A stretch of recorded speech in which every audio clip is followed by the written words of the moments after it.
नमस्कार दोस्तों, मैं आज एक ऐसे विषय को लेकर के आपके सामने उपस्थित हुआ हूं जो एक बेहद संवेदनशील विषय है और इसको समझने और जानने की बहुत ज़रूरी है। इश्क मोहब्बत जो दिलों से दिलों का एक मेल है, लेकिन बहुत ही कम ऐसे इश्क होते हैं जो सफल होते हैं। दोस्तों, अगर इश्क करना है तो आप ये समझ रहे होंगे कि सोच समझ के इश्क करें। दोस्तों, इश्क कभी सोच समझ के नहीं होता है। जो सोच समझ के किया जाए वो सौदा होता है, वो व्यापार होता है, इश्क नहीं होता है। दोस्तों, इश्क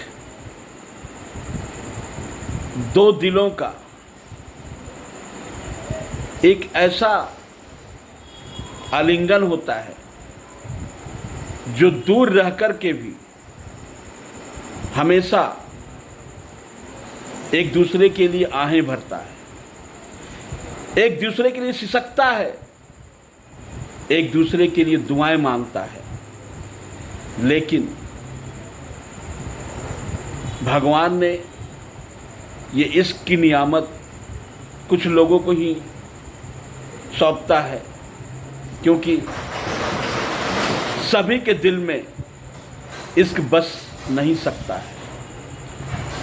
इश्क उसी के दिल में बसता है जिसके दिल में खुदा बसता है, जिसके दिल में भगवान बसता है। दोस्तों, लेकिन जब दो इश्क करने वाले आपस में मिलना चाहते हैं तो एक ऐसा परिस्थितियां स्वयं ही पैदा हो जाता है जो बहुत ही कम लोगों को नसीब होता है कि वो एक दूसरे से मिल सके। दोस्तों, आपने लैला मजनू, हीर रांझे, सोहनी महिवाल की कहानियां सुनी होगी। वो लोग लैला मजनू आपस में बहुत प्रेम करते थे। अंततः क्या हुआ? वो लोग इश्क के नाम पे कुर्बान हो गए। हीर रांझे एक दूसरे के लिए तड़प करके खत्म हो गए। सोहनी महिवाल एक दूसरे के मिलन के लिए नदी में बह गए। यानी कि इश्क कभी भी जो आज यादगार है, कभी सफल नहीं हुआ। दोस्तों, इश्क को अगर सोच समझ के किया जाए, यानी कि सौदाबाजी किया जाए, तो वो सफल हो जाएगा। लेकिन सच्चा प्यार, सच्चा इश्क कभी सफल नहीं होता है। जानते हैं क्यों? क्योंकि जमाने को, लोगों को ये बर्दाश्त नहीं होता है। उसे लगता है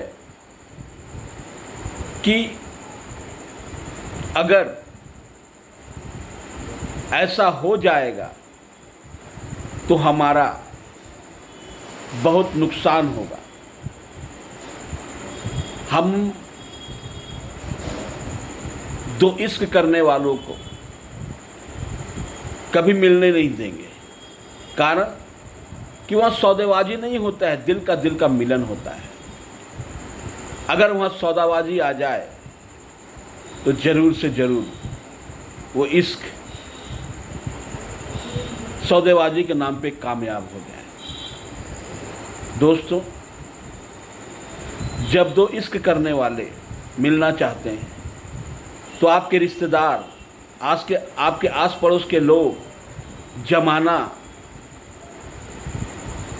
जो विभिन्न विभिन्न मानसिकताओं के साथ जी रहे हैं, वो केवल अपना लाभ को देखते हुए, अपने स्वार्थ को देखते हुए दो इश्क करने वालों को कभी मिलने नहीं देते हैं। कारण यही है कि इश्क करने वाले भी अपने दर्द की दवा उन लोगों के पास जाके ढूंढते हैं जिसने कभी इश्क किया ही नहीं, यानी कि जहर के बोतल में दवा ढूंढते हैं। वो वहां जाकर के अपनी फरियाद करते हैं, लेकिन ये फरियाद कभी पूरी नहीं होती है, क्योंकि उन्होंने कभी इश्क किया ही नहीं। अगर वो इश्क करता तो जरूर से जरूर दो मिलने वालों को मिलाने की कोशिश करता है।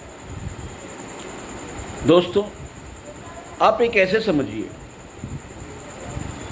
कि दो इश्क करने वाले, यानी कि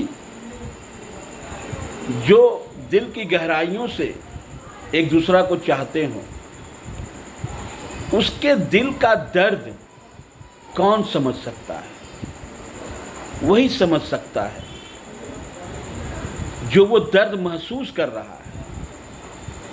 लेकिन इश्क करने वाले उन लोगों के पास अपनी फरियाद लेकर जाते हैं जिन्होंने कभी भी ये दर्द महसूस ही नहीं किया। जैसे मान लीजिए कि किसी व्यक्ति को बहुत गहरे जख्म है, बहुत गहरी चोट है, लेकिन वो ऐसे डॉक्टर के पास जाते हैं जिसने कभी भी इस दर्द, इस चोट को सहा ही नहीं। वो उन लोगों के पास जाकर के अपनी फरियादें करते हैं। दोस्तों, मैं हर इश्क करने वालों को यही कहूँगा कि आपके दर्द को केवल आपका आशिक, आपका प्रेमी, आपकी प्रेमिका ही समझ सकते हैं। दूसरा समझ नहीं सकता है, कोई नहीं समझ सकता है। इसलिए हमेशा खुले मन से, खुले दिल से अपने प्रेमी से, अपने आशिक से अपने दिल की बात कीजिए, और उनको जब ये बातें बताएंगे, अपनी दिल की बातें, तो आपके दर्द को महसूस करेंगे और किसी भी परिस्थिति में आपको छोड़ना नहीं चाहेंगे और हर परिस्थिति से लड़के आपको पाना चाहेंगे। दोस्तों, आज का इश्क नहीं रह गया है, सौदेबाजी हो गया है। लड़कियां को ब्रेकअप कहने का एक फैशन मिल चुका है। कारण है कि लड़कियां बहुत नाजों में पलती है, माँ बाप के बहुत लाड दुलार प्यार से पलती है। उसका दिल बहुत नाजुक होता है,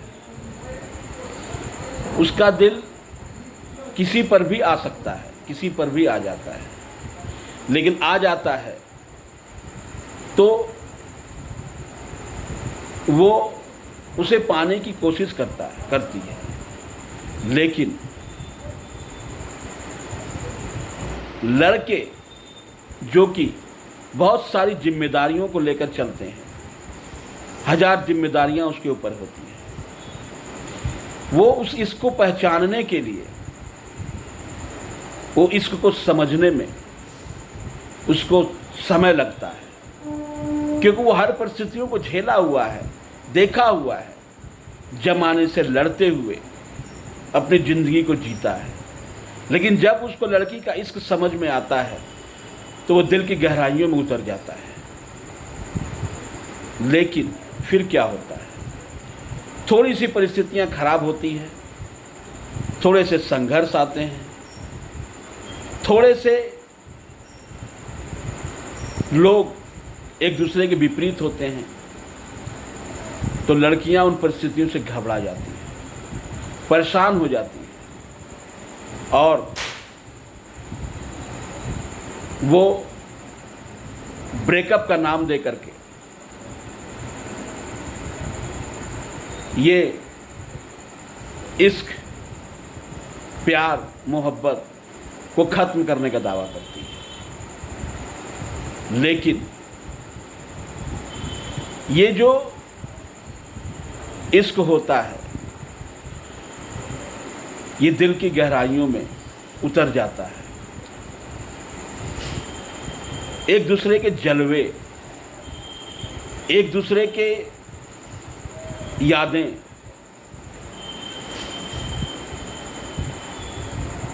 एक दूसरे के द्वारा सहे गए दर्द, ये सभी यादें कभी खत्म होने वाली नहीं होती है। दोस्तों, भगवान की लीला अपरंपार है। भगवान की लीला को कोई समझ नहीं सकता है। कहा भी जाता है जो समझ में आ जाए वो खुदा कैसा। कभी भी आप समझ नहीं सकते हैं भगवान की लीला। समझने का प्रयास करेंगे तो शायद समझ पाएंगे, लेकिन उस लीला को समझने के लिए आपकी दर्द की उन गहराइयों में उतरना होगा, इश्क की उन गहराइयों में उतरना होगा जो सीधा आपको ईश्वर से मेल कराता है, जो सीधा आपको ईश्वर से बात कराता है, जो सीधा आपको भगवान से मेल कराता है। तब आपको समझ में आता है कि इश्क क्यों हुआ और ये तड़प क्यों आई, ये सिसक क्यों आई, ये आहें क्यों आई और फिर ये जुदाई क्यों हुई, जिसे लड़कियां ब्रेकअप का नाम देती हैं। दोस्तों, आप हमेशा भगवान को धन्यवाद कीजिए, हर समय भगवान को शुक्रिया अदा कीजिए और यही कहिए कि हे भगवान, आप जिस परिस्थिति में मुझे रखोगे मैं रहूंगा, कभी आपसे शिकायत नहीं करूंगा, क्योंकि आप सर्वदाता हो। आप जो देंगे हमें वो सर्वश्रेष्ठ होगा। दोस्तों, मैं बहुत सारे इश्क करने वालों से मिला और उनसे उनका अनुभव लिया।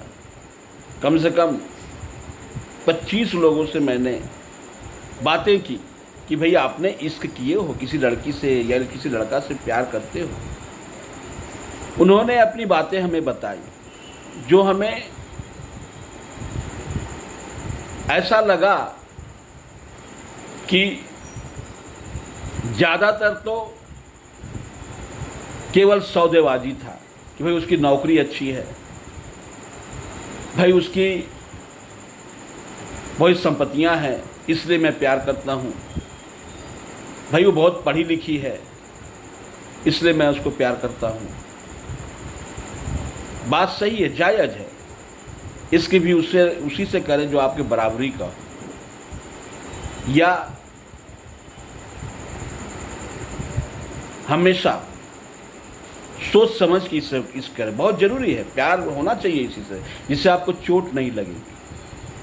लेकिन मैं इसको इश्क नहीं करता हूँ, इसको सौदेबाजी कहता हूँ। और सौदेबाजी ज़िंदगी का एक अहम हिस्सा है, होना चाहिए ये। लेकिन अगर आपने इश्क किया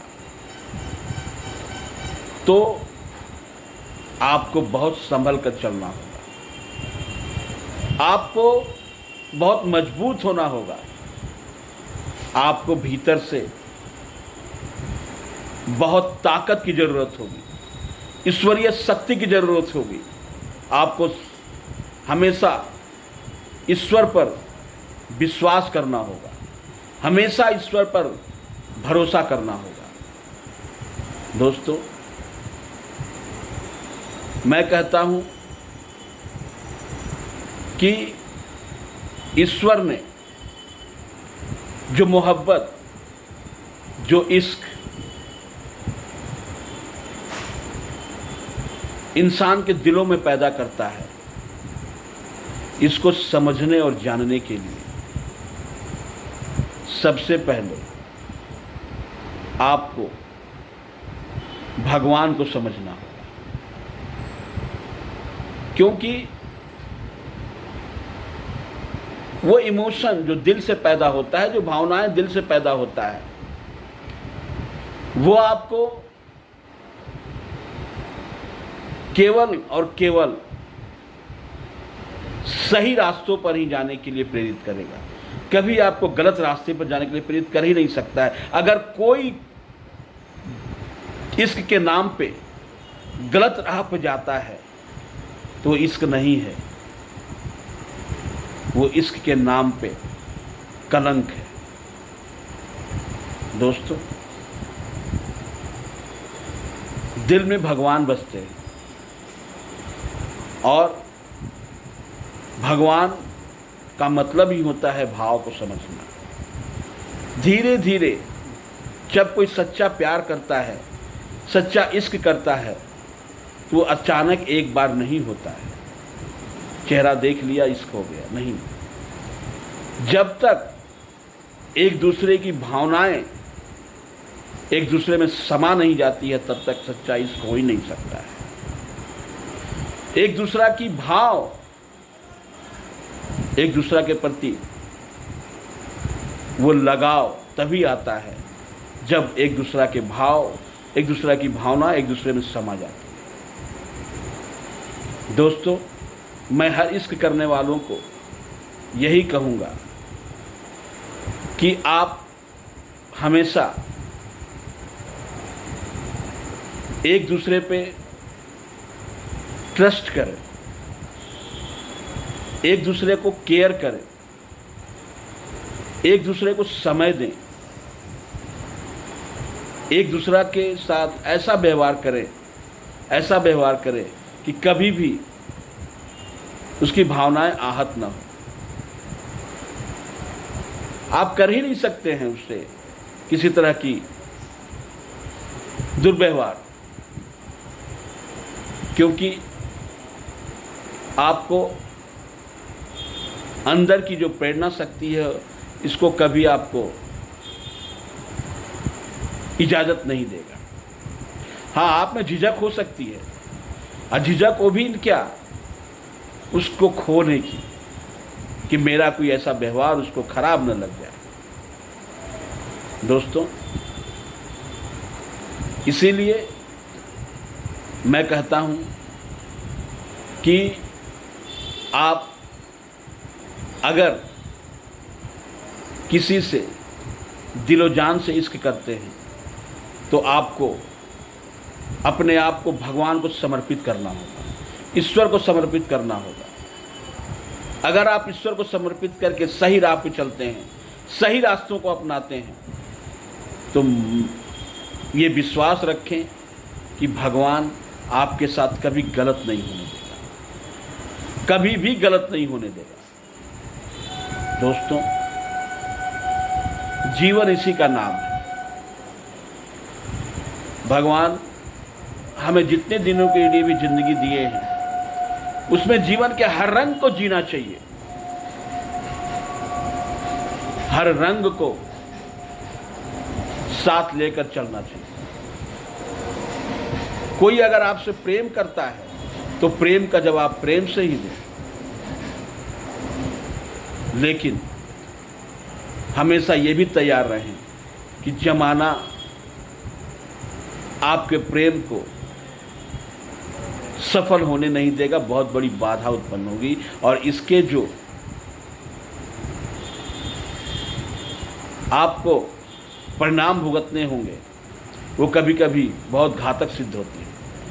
तमाम जगहों पर ऐसी देखा जाता है कि इश्क के नाम पे प्रेमी और प्रेमिका अपने आप को खत्म कर लिए। ये बिल्कुल गलत बात है। हमेशा याद रखिए कि ये ज़िंदगी अनमोल है, बेशकीमती है, बहुत ही बेशकीमती है। इतनी बेशकीमती है कि इसकी शायद आप कल्पना भी नहीं कर सकते हैं। आपका शरीर का एक एक अंग भगवान के द्वारा बनाया गया है। आपका जो दिमाग है वो पूरी दुनिया को बदलने की ताकत रखता है, बशर्ते कि पहले आपको बदलना होगा। दोस्तों, यह जो काल चक्र है यह किसी को नहीं बख्शता है। जो वक्त आज आपको दुख दे रहा है वो सुख में तब्दील होगा और जो वक्त आपको सुख दे रहा है वो दुख में तब्दील होगा। इसलिए कभी भी परेशान ना हो, कभी भी दुखी ना हो और हमेशा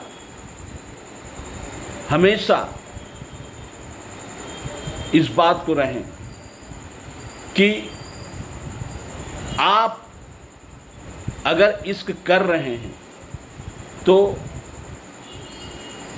वो इश्क उन रास्तों से गुजरकर आपका मिलन की ओर बढ़ेगा जो बहुत ही खतरनाक है। वो है जमाने के रास्ते, जो बड़ी मुश्किल से आपको आपका प्यार, आपका इश्क को पाने की इजाज़त देगा। दोस्तों, इसीलिए आप कभी भी अपने आप को दुखी मत करें, अपने आप को कभी कोई गलत रास्ते पे ना जाएं, क्योंकि ये सारी चीज़ें भगवान की लीला है, भगवान के द्वारा ही किया गया है। ये उनकी ऐसी योजनाएं हैं जो इस संसार को सुंदर बनाने के लिए ही की गई। भगवान अगर किसी को दुख दे रहा है तो उसके पीछे यही कारण है कि उसको मजबूत बनाने के लिए वो दुख दे रहा है। उसको कष्ट दे रहा है तो इसके पीछे यही कारण है कि उसको मजबूत बनाने के लिए उसको कष्ट दे रहा है। अगर इन दुखों और कष्टों से आप परेशान हो जाएंगे, कोई गलत कदम उठा लेंगे, तो भगवान के द्वारा दी गई आपके इस जीवन से, आपके इस शरीर से बहुत बड़ा नाइंसाफ़ी होगा। दोस्तों, आप इस किए बिना रह भी नहीं सकते, क्योंकि हर व्यक्ति को एक दूसरे की ज़रूरत होती है, किसी न किसी को ज़रूरत होती है, लेकिन सच्चा साथी सभी लोगों को नसीब नहीं होता है। सच्चा साथी उसी को नसीब होता है जो हर संघर्षों से गुजरने के लिए तैयार रहता है। और आपका सच्चा साथी आप खुद हैं, आपकी आत्मा है, आपकी ईश्वर के प्रति समर्पण है, आपका ईश्वर के प्रति विश्वास है। यही आपका सच्चा साथी है और इस संसार में आपका सच्चा साथी कोई नहीं है। क्योंकि अगर आप आज इन बातों को समझते हैं तो जिंदगी में आगे बढ़ने के लिए आप बहुत ताकत पाएंगे, बहुत आपको शक्ति मिलेगी। इसलिए मैं यही कहूँगा कि भगवान से कभी शिकायत न करें, हमेशा भगवान को धन्यवाद दें, हमेशा सही रास्ते पे चलें, हमेशा सच्चा रास्ते पे चलें जो भगवान के द्वारा पथ दिए गए हैं। अपने कर्मों को सही रखें, अपने आचरण, अपने व्यवहार को सही रखें, एक दूसरे को भावों को समझें, उसके अनुरूप व्यवहार करें और जीवन को सही ढंग और सही तरीके से जिए। धन्यवाद।